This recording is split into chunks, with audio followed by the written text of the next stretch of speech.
Beautiful day. I think I'm going to do this stream. And I'm going to take my Thanksgiving break until later tonight. And then I'm actually publishing You Are What You Eat tonight. So that should be hopefully live, assuming everything goes well. You Are What You Eat, a book designed to teach children about nutrition, will be published on Thanksgiving. So I'm very, very excited about that.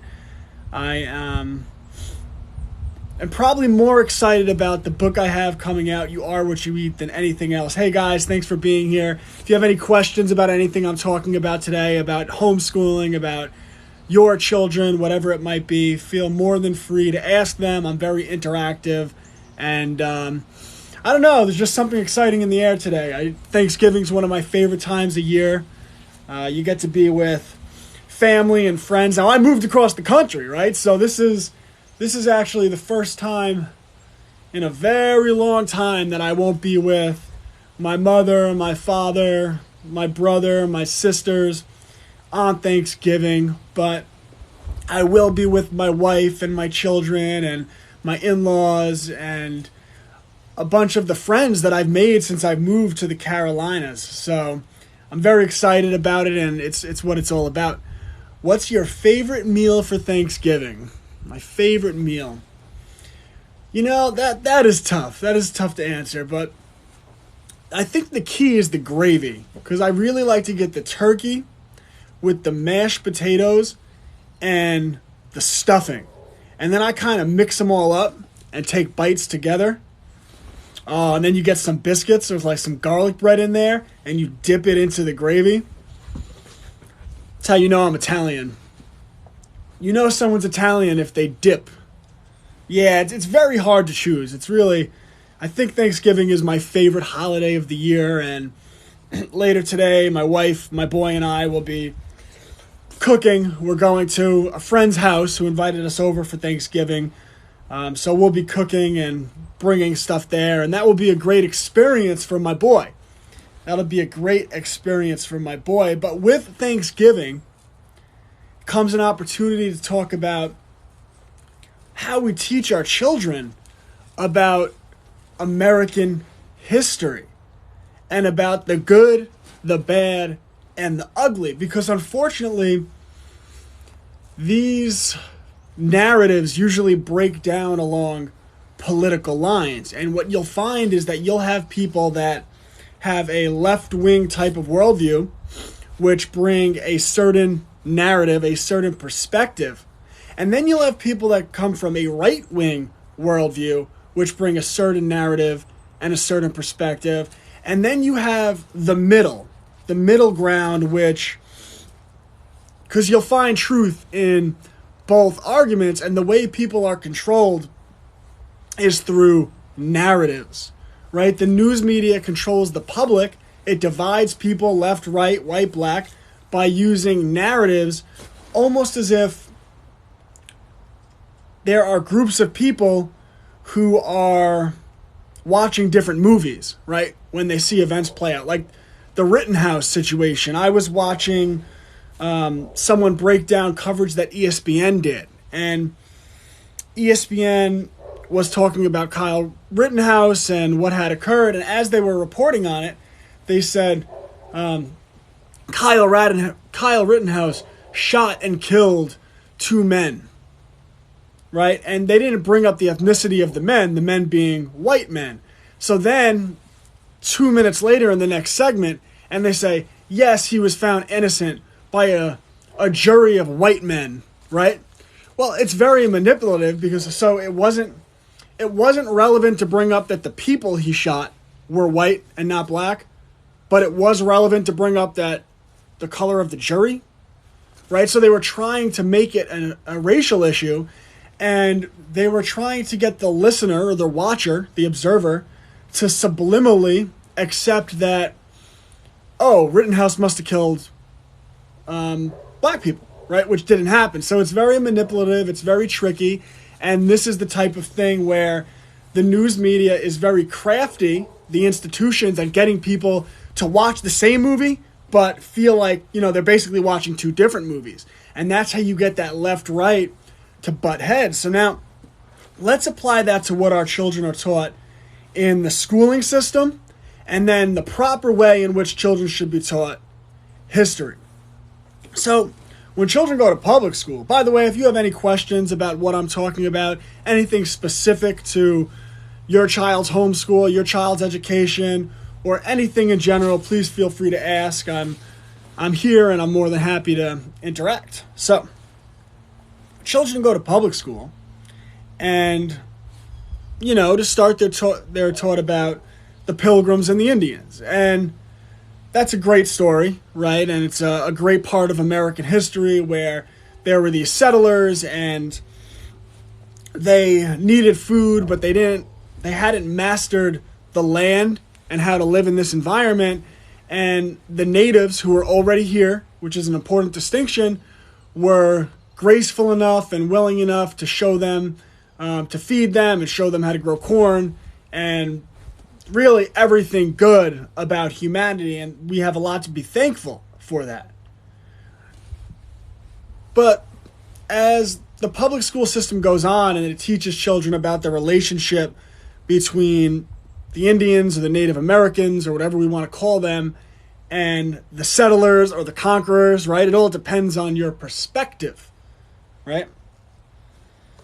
They are taught the dark side of American history, and I actually have no problem with children being taught the dark side of American history. In fact, a lot of what I do is teach young people the dark side of American history.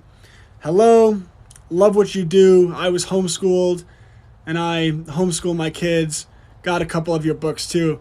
That's fantastic. So you're a living testament to the power of homeschooling, and obviously, if you're homeschooling your children now, you had a positive experience, which I can't tell you how many homeschool people that have been homeschooled and homeschool parents that I've spoken to that just speak so highly of homeschooling. And of course, like everything else, you'll get some people who had bad experiences, but that's with everything. And overall, the homeschool movement in America right now is the number one freedom movement in the United States of America. There is no singular way to take back freedom and liberty in our country and secure the future for our children more than taking their education into our hands, and we have the power to do that. So don't ever let anyone convince you that they have the power. You have the power, and I'm just here to help show you. So children are taught the dark side of American history, and they're taught about how the settlers came here and they physically took some of the land from the natives. They talk about events like the Trail of Tears, right? Which, when you think about the Trail of Tears, is a truly horrifying thing to take a group of people that had already settled an area, forcibly remove them at gunpoint, and force them to travel across the country under very dangerous conditions. Of course, the infrastructure wasn't the same back then, so any trek across the country when you're going by horseback or foot is very dangerous, and of course, a lot of people would die. I mean, there's so many events in American history with the Native Americans in which it's absolutely horrifying what occurred, right? And children should be taught that because that is our history, but we're going to talk about how they use it to manipulate. My kids are in public, but that line is getting thin. Yeah, well, you're in the right place, and I know it might seem overwhelming, the concept that, or the idea that you could pull your children out of school. Where do you start? But what I could testify to in my life experience working with homeschool families, not just in America, but all over the world, and people like Mama of 03, so Mama of 3, I'm assuming, who was homeschooled herself, and now she homeschools, is that homeschooling doesn't have to be stressful. Homeschooling doesn't have to be overwhelming. And when you pull your children out of school, you don't have to replicate that 8 a.m. to 3 p.m. 45-minute block schedule that makes children hate learning in the first place. You could take your time, work at your pace, do things slowly, take on a little bit, because it takes baby steps to climb a mountain. And don't ever feel like, oh, am I not doing enough? Right? You have 18 years to get your child ready to be a functional, free, independent, and sovereign adult. And I promise you, if you take that step and you follow the guidance of your heart, your soul, and people like me who have walked the road before you, you will see that it's really not overwhelming. And just the mere act of pulling your children out of public school gives them a leg up on any child that went to public school.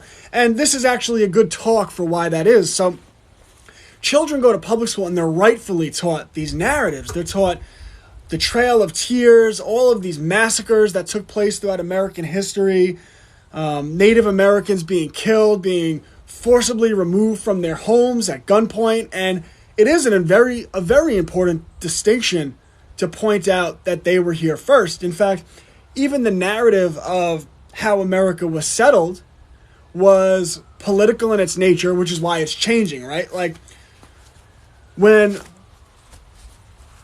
Europe first came here, right, you get the narrative taught to children that Christopher Columbus sailed the ocean blue in 1492 and he discovered the Americas, right? Well, that wasn't true because, one, the natives were here, so he only discovered it for Europeans. There were groups of people living here. They were branded as savages, right? But they just had a different culture, a different way of life, and they were more in tune with nature. And yes, they still did horrible things. They still enslaved each other. They still killed each other. They still fought wars. They still struggled with morality because they were people like anyone else. But they were fathers and mothers and husbands and wives and children and children and children and children and uncles and aunts with their own unique cultures. And they were here for centuries, right?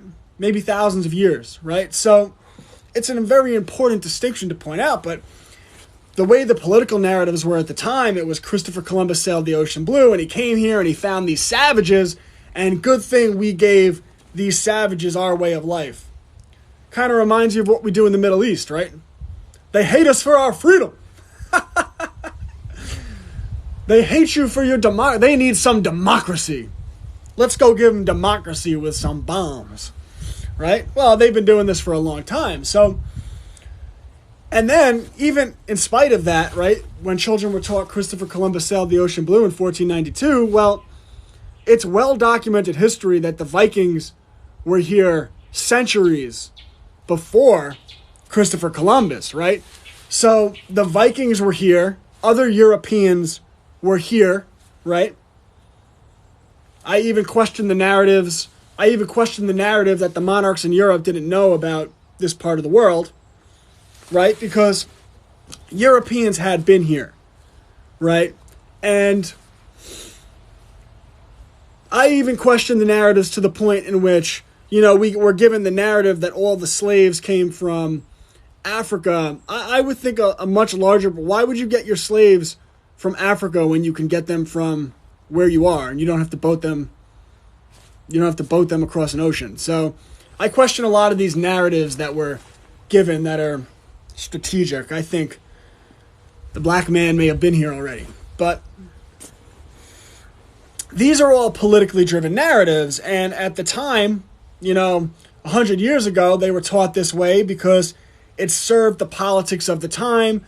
It served America expansion. It served manifest destiny that the European Americans had a God-given right to take over North America, right? And they would try South America, but would come up a little short. It's a known fact that there were a massive amount of slaves from Europe. Yeah, I mean, they came from all over. I question the overall narratives because all of them have been so grabbled and so politicized based on the politics of the time. And you can see that because the narratives began to change as I was growing up. I remember in the 90s, right? All of a sudden, Christopher Columbus went from being the coolest to like all this outrage about Columbus. And that's just another narrative to take your rights, right?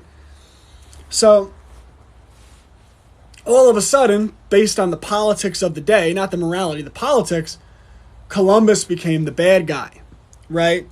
And children in school, they're rightfully taught the dark side of American history, but that's the dominant narrative that they're taught. And they're taught that because of the dark side of American history, the people who created the Constitution, right, the people who created the Bill of Rights are inherently bad. They are attempting to separate children from their roots. So when they say that your grandfather was a bigot, that your parents' views make them racist, xenophobic, right?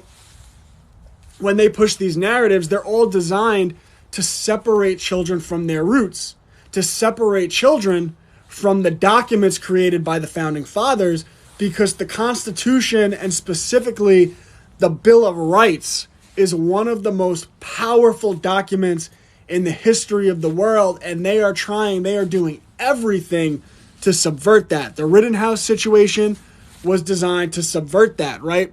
There are self-defense killings in America all the time that don't go to trial, but his was brought to trial because they wanted people, if you followed the language they use, they keep referring it, right? The media, the prosecution, they keep referring to what happened as his privilege of self-defense. They're trying to convert your right into a privilege, and they've been trying to do this since we were children, and the way you do that is by separating children from the foundational principles of America, and to do that, you have to convince them that the people that founded America are really bad.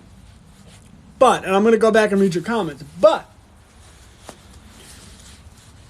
the people who founded America were coming from a different time and should be judged by a different standard. And while we should call out the negative things that they did, they had firsthand coming from a different time and should be judged by a different standard. And while we should call out the negative things that they did, they had a firsthand view to the ways in which governments can abuse. So the Founding Fathers had a firsthand view of how governments can abuse rights, and that it started with the settlers getting here and abusing the Native Americans. They witnessed that, right? And it continued into slavery, and it continued into the way the king in England was abusing the rights of the colonists, no taxation without representation, forcing colonists to allow soldiers to live in their homes, no right to privacy. That was a big deal back then. Persecution against freedom of religion, all of these things that the Founding Fathers had witnessed firsthand. And as we see in our day, in our politics aren't perfect, right? And it's very difficult to get any positive legislation passed in terms of actually gaining human rights. So what the Founding Fathers did, because you got to understand, for every founder that wanted there to be rights, there were founders that wanted the government to have dictatorial powers, right? So what they were able to accomplish is incredible. Freedom of speech? Are you kidding me? And you see how even with those documents, they will always take your rights if you give them the opportunity, right? So what the government does in modern times is they put political pressure on social media companies like Twitter, like Facebook, like YouTube, like TikTok. They put political pressure, and then if these social media companies don't cave to the political pressure, right, then they could face repercussions. So all of these social media companies are really, they're kind of fascistic. They're right. They're corporate, but they're government, right? I mean, you see that from Section 230 of the Communication Decency Act, right, where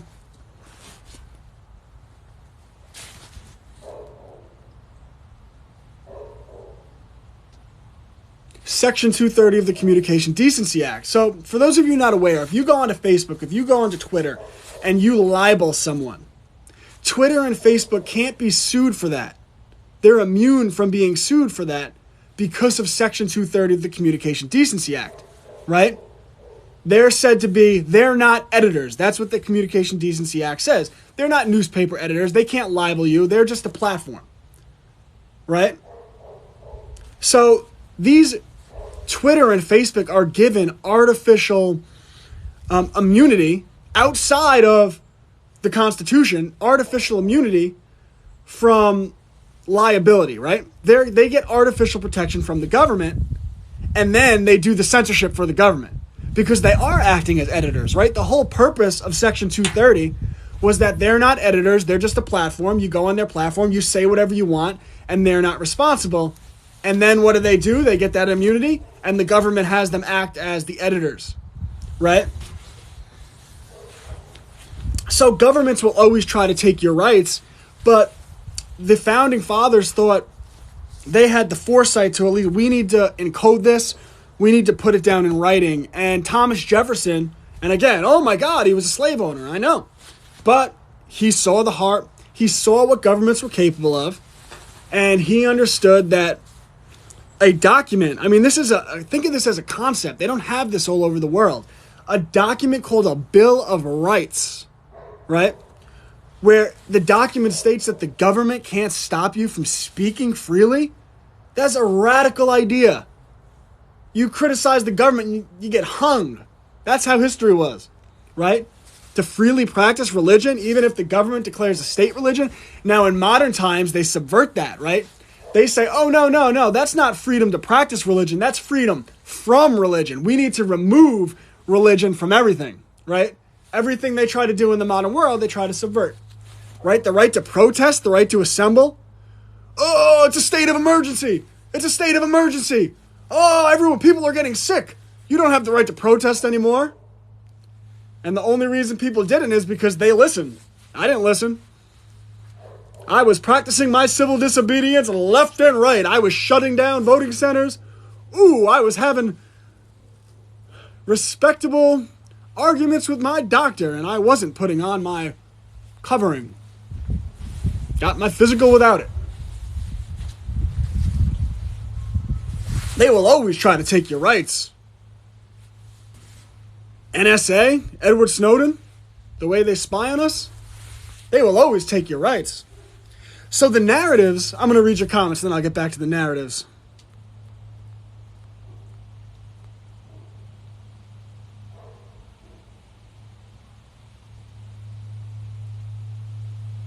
How is being critical of Columbus taking your rights away? Well, we'll talk about that, but I'm critical of Columbus. I'm one of the most critical people of Columbus.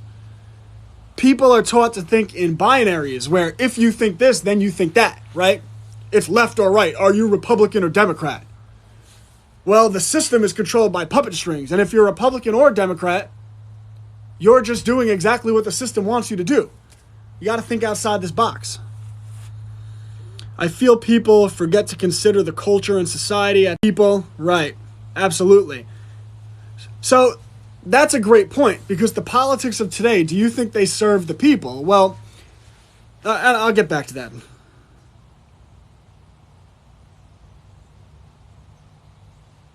Property rights, right?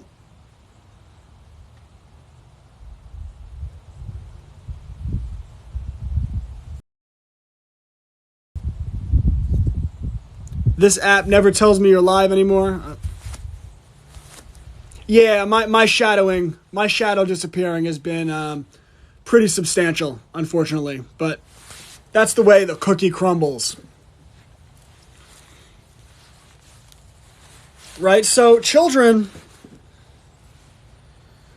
in public schools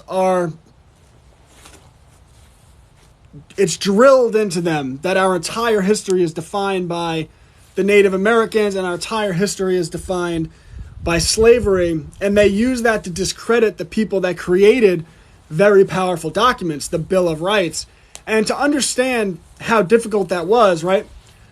The government doesn't represent you today, right? The government represents the elite controlling class. So for a few people that actually had good intentions, and this is why I have mixed views about the Freemasons. There's no question they've done very good things in world history, but they've also been responsible for horrifying things. But for a group of people to get the high law of a country to include a Bill of Rights, the right to speak, the right to defend yourself, I mean, governments, their highest law of the land, telling the people that they have a right to have weapons that they can use against authoritative regimes. This is radical stuff for all of human history. This didn't exist. And people take it for granted because they don't understand what they have. But if you look at what's happening in Australia and countries like that where they don't have freedom of speech because they have it less than we do, right? We're kind of government by Taco Bell now. We're like Twitter and Facebook silence us. But in countries like that where the government can arrest you for saying things, well, that's a whole nother ballgame, right? What if I was saying this and a police officer just came here right now and cuffed me and took me away? How horrifying would that be to you? People don't realize what they have, and what we have is beautiful. It's beautiful. But governments have never really represented, yes and no, but there's a dichotomy between the people and the consent that the people give and the money and the power at the top. And the money and the power at the top are often more influential on governments than the people. But at the time of the American Revolution, when the American colonists had kicked England out of the country, there was a short window of time where the people actually had a lot of influence. And luckily, some of the founding fathers were influential enough and cared enough about liberty that they secured a Bill of Rights, which to this day is America would be a radically different place without it. And everything that happens in our lives are designed to subvert those rights. I think there's been a demoralization strategy where they try to make people with a proclivity who tend to be more right-wing and tend to be more America gung-ho have tried to make them disenfranchised by the American government so they stop valuing the Bill of Rights, right? I think that's a lot of what the election was about. Canada just made a huge gun grab. Yeah, it's horrifying. So when children are in school and they're taught these narratives, the reason it's drilled so hard into them is, there's a couple reasons. One, because it helps the controllers divide people along demographic lines. And if you're trying to control large portions of the population, you want to divide them by demographics, give each demographic a different narrative, and then control their leadership.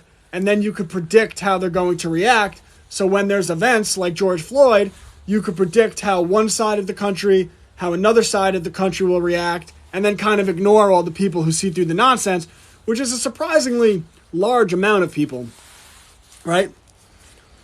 And the second reason is these narratives, they use it to, it's like create a straw man. They're like, oh, well, look at the horrible things the founding fathers were a part of. This document, the Bill of Rights, was made by racists, murderers, killers. Trail of Tears. You should give up the Bill of Rights. Come on, we can't have hate speech, right? We can't have freedom of speech. What about the hate speech? The Second Amendment, what about the shootings? The Fourth Amendment, the right to privacy, what about the terrorism? Fair trials, the Fifth Amendment, fair trial. Did you just see Rittenhouse? Fair trials? This isn't fair. Get rid of them. You think about the demoralization tactics they ran against the right wing with the Q movement.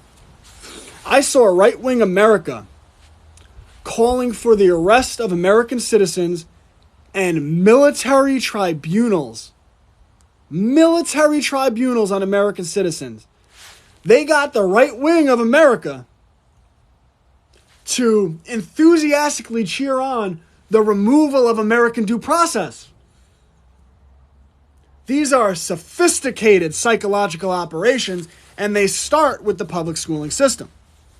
So children have this narrative drilled into them, right? Just drilled into them. The founding fathers are bad. America's founding is bad. Racist, bigot, homophobe, xenophobic. Racist, bigot, homophobe, xenophobic, anti-Semitic. Don't forget that one. Drilled into them so that they can detach us from the documents, these very important documents, which people don't begin to understand the degree to which we are being protected. by these documents. And yes, the government does not follow them because the government will do whatever, will get away with whatever you consent them getting away with, right?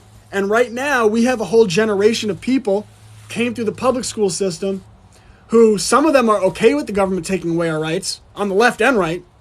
And for the people that aren't okay with it, they no longer know how to defend themselves and defend their rights, right? They don't know how to remain in honor. They don't understand jurisdiction. They don't understand affidavits. They don't understand notice of liability, which are something when the founding fathers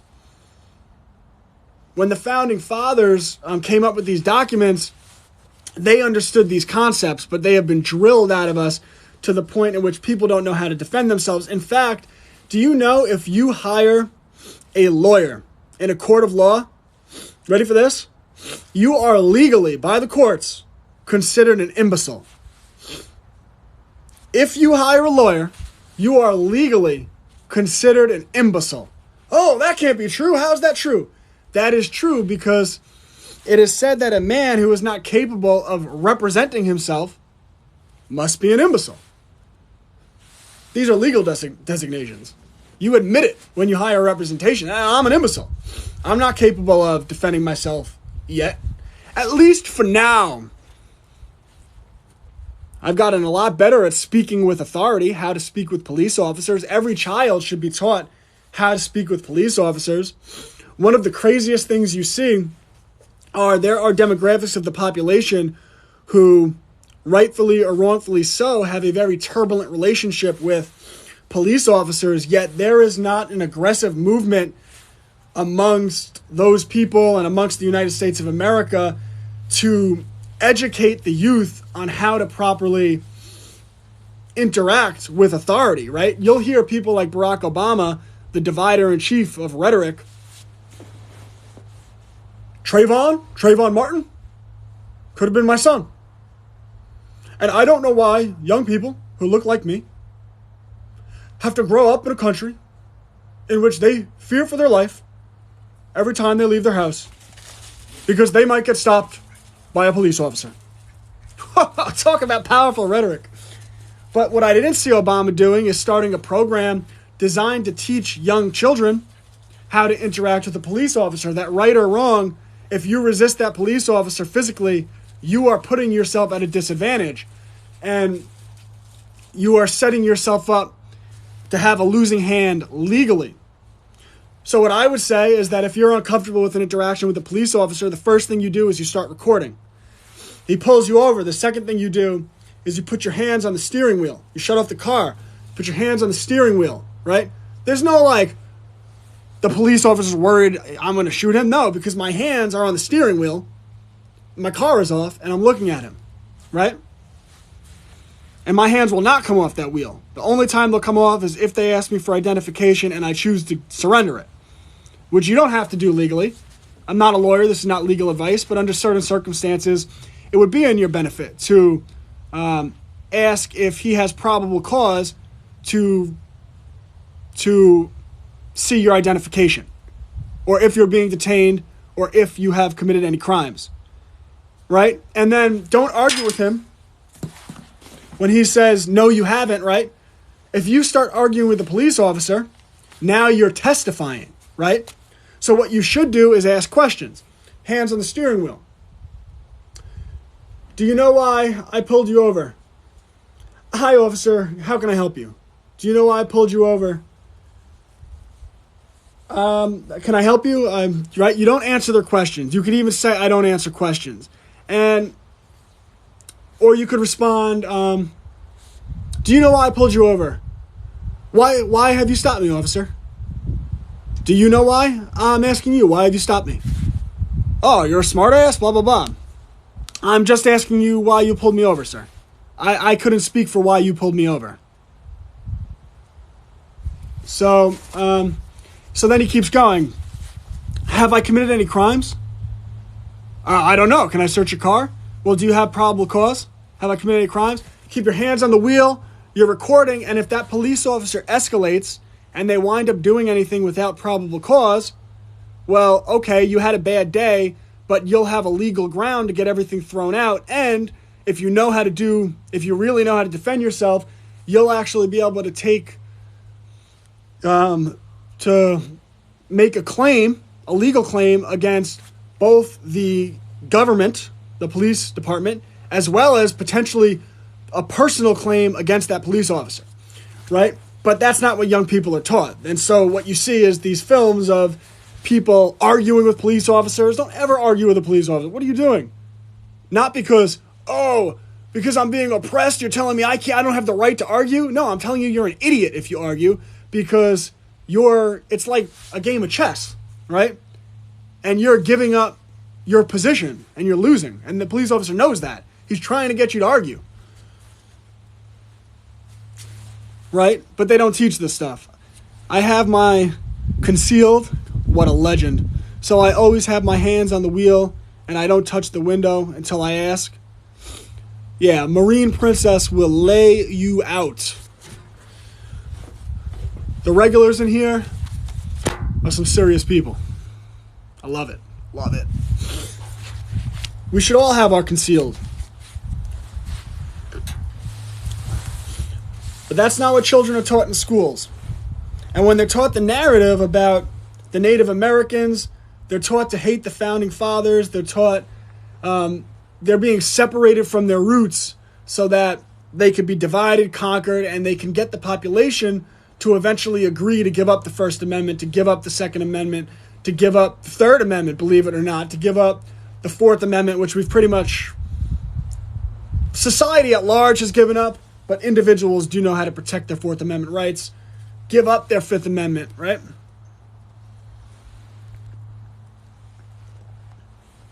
Because the proper way that children should be taught history, and they should be taught the horrifying truth about the Trail of Tears and what the Europeans did to the Native Americans, definitely have my concealed and USCCA. It's silly not to. What legends in this chat.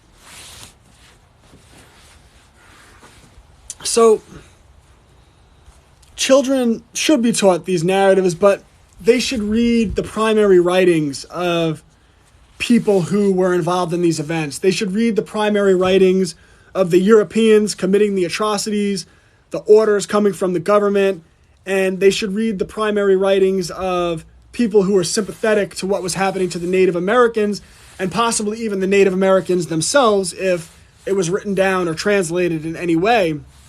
And if you do that, children can form their own unique understanding of what happened, and their unique understanding will come across, be along the lines of what happened is horrifying, is terrible, right? People getting forcibly relocated from their home at gunpoint, forced to march across the country, and many of them dying is horrifying. And children should be taught that, but they should read the primary documents and they should formulate their own unique understanding of history. They should read the primary documents of the founding fathers and understand that while these people weren't perfect and there were a lot of disagreements,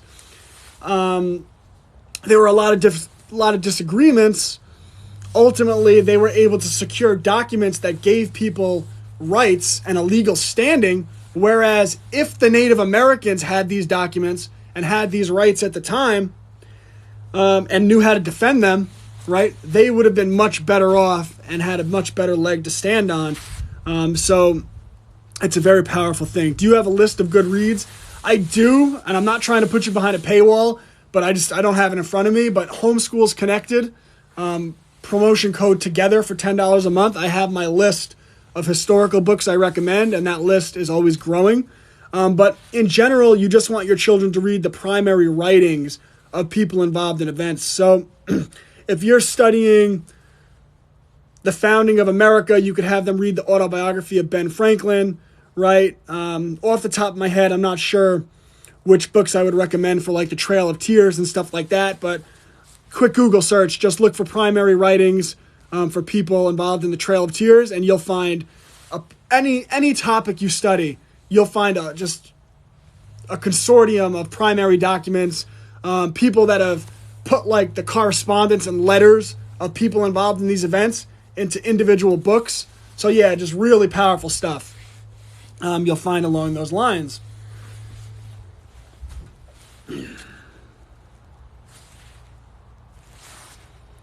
Ohio's getting rid of background checks.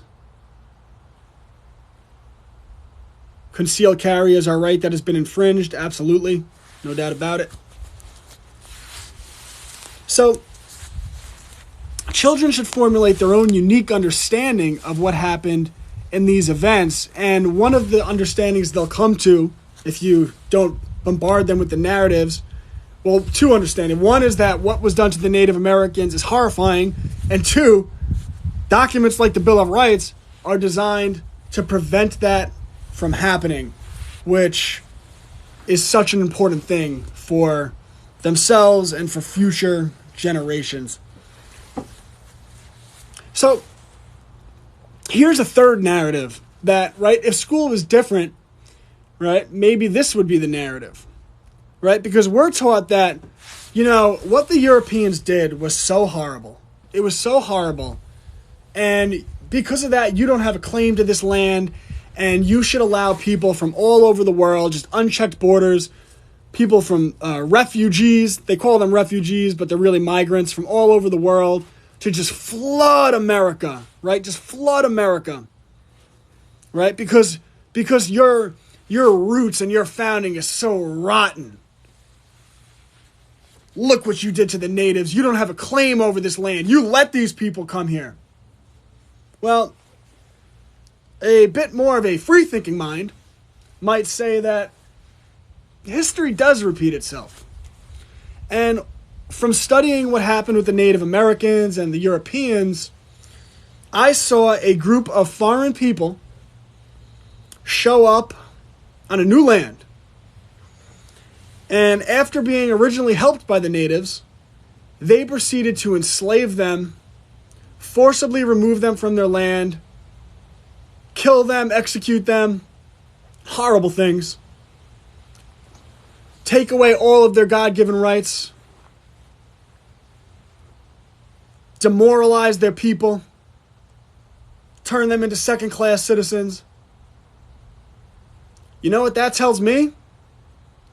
It's probably a really bad idea to open your borders to people from foreign lands. You could just as easily teach that narrative, right? But you see the narrative they teach? They teach the narrative that's used to conquer you. They tell these children you hate your origins. And because you should hate your origins, you should let people from all over the world come to your country. People with different experiences, different values, people who don't care about the Bill of Rights, people who think the government should be more powerful, that the government should have more say in your life. Hey, that's an interesting concept. It's almost as if the borders are open because they're trying to take, in fact, they in large part have taken over your country. Not all wars are fought with guns. In fact, most wars are much more sophisticated than guns. Most wars involve information and demographics, manipulation, subversion. I mean, shoot, listen to John F. Kennedy's Secret Society speech. A conspiracy theorist. Oh, is John F. Kennedy not a good source? Conspiracy theorist. In a free society, we hold secrecy to be repugnant. But there are forces, not of nations, across international borders, who wish to conquer America not through military, but through subversion. Is JFK not a good source? Conspiracy theorist. Oh boy. I can't believe the things being taught in public schools these days. Hunting and fishing license, driving license are all infringements on our rights. I agree with that. But here's the thing. You don't actually have to have, I'm not a lawyer. This is not legal advice. But a person, say I already used their language. If you look into common law and this stuff, a man or a woman, and the reason I say man and woman is because that has to do with jurisdiction. A man or a woman is living under God's law. A person refers legally, when someone calls you a person, this is why if you ever read laws, statutes, right? Pursuant to any person, right? Every statute you read, pursuant to any person. Well, an inquisitive mind would say, what is the definition of person? And not like the Wikipedia definition. What is the Black's Fifth Law and Prior definition of person? And that definition refers to a corporate fiction. That refers to the name that was created for you on your birth certificate in big, bold, capital letters. So you don't have to have a license to drive a car. You don't have to have a license to hunt or to fish. But you better know how to protect your rights and your jurisdiction. I know people who do this, because if you don't, you're going to get pulled into the jurisdiction of the people who say you have to have those licenses, and you're going to get rolled up. So again, this gets back to we're not taught our rights. We're not taught to protect our rights. We're taught our rights on a superficial level, freedom of speech, but how do you protect that right? A right doesn't mean anything if you don't know how to uphold it.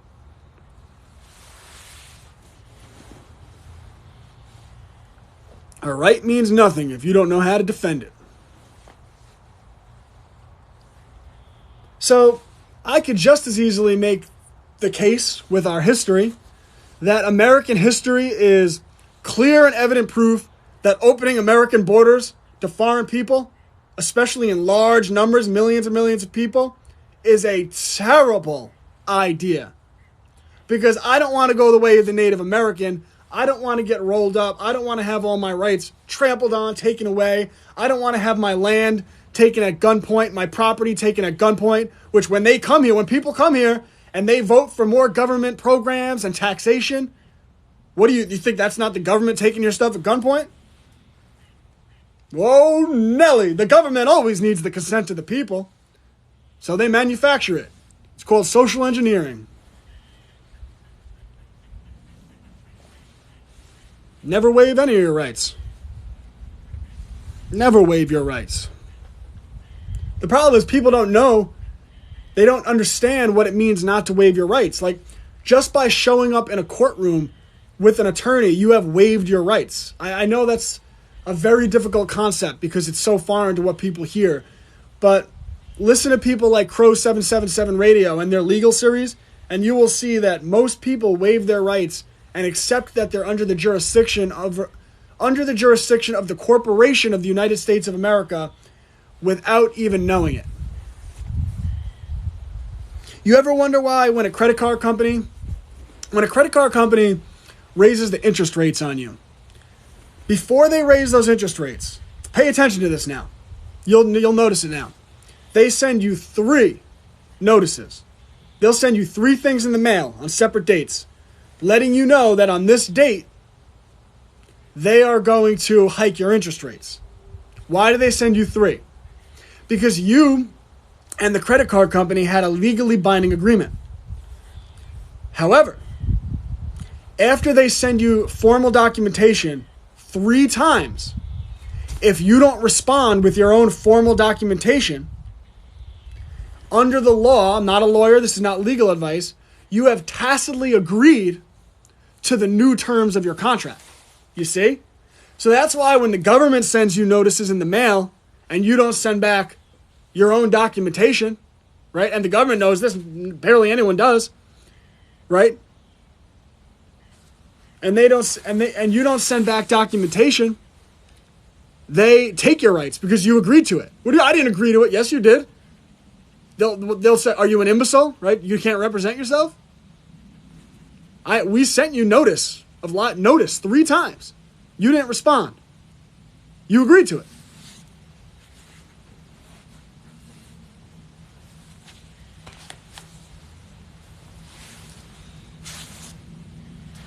I stream every Monday through Friday at 12 o'clock. I will be taking the next 2 days off because it is Thanksgiving and I'm going to spend some time with my family.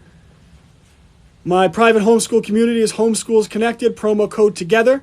My second TT Talk channel, trying to talk a little bit of hobo code, is Cubs to Bears, which I'm just started back up, so I'm trying to grow that channel again. You know, just when they shut down 75,000 followers you built up. It's a little frustrating, but okay. I post the replays to the Classical Learner YouTube channel. I'm Classical Learner on Gab. Everyone should be on Gab. Everyone should support Gab. They are the freest social media platform on the internet, and the stuff that the infrastructure that Andrew Torba is building is nothing short of phenomenal. Be on Gab, on Classical Learner on there, or get on Gab as they like to say. And I'm Classical Learner on Instagram. And I will be publishing a new book that, if all goes right, will be out tomorrow, called You Are What You Eat. And I'm very excited. It's designed to teach children nutrition. So when you get that, check it out. All positive vibes. So, all right, guys, have a happy Thanksgiving. I'm not going to be back for my 12 the next 2 days. I might do like pop-up impromptu streams, but as Marine Princess said, I don't think they really notify people that much these days, but whatever.